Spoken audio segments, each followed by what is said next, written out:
Где пишут, что из отходов транспорт сооружают, а где об опасных участках дороги предупреждают. Жители Коми делятся своими новостями в сети, публикуют фотографии и видеозаписи. То от беды друг друга предостерегают, то о радостных известиях сообщают. Об этом мы узнали из соцсетей. О чем еще в эти дни говорит вся республика, знает Виктория Денисова. Своей находкой в сети поделились жители Усть-Кулома. Под свое крыло местные лесники взяли 2 лисят. Судя по всему, детеныши остались без матери. У одного из них пишут «ранена лапа». Главное, сейчас они в безопасности. В дальнейшем малыши попадут в Сыктывкар. Их отвезут в питомник на станцию юнатов. Кадрами своеобразных столбов выветривания поделился в сети житель Коми. Но речь далеко не о мань-пупунер, на видео пеньки. У нас в Коми на дороге 3 пенечка есть торца. Где еще такое в мире? Щелкнука для образца.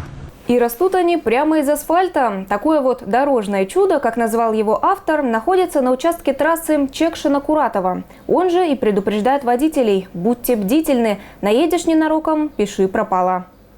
Своими руками создать шедевр в стилистике 19 века возможно. Национальный музей Коми объявил ретро-день.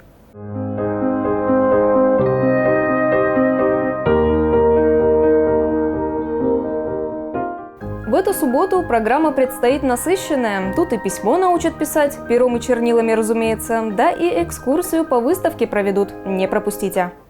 От Выльгарта до Красного Затона жители Коми прокатились с ветерком, да не на машине или катере. Самодельный плот послужил транспортом.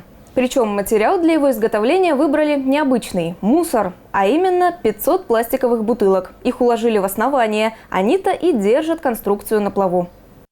«Маленький принц» теперь на Коми. Сказка, пожалуй, знакомая каждому из нас, разлетелась по всему миру миллионами экземпляров. Ее перевели на 300 языков. Теперь среди них и наш родной Коми.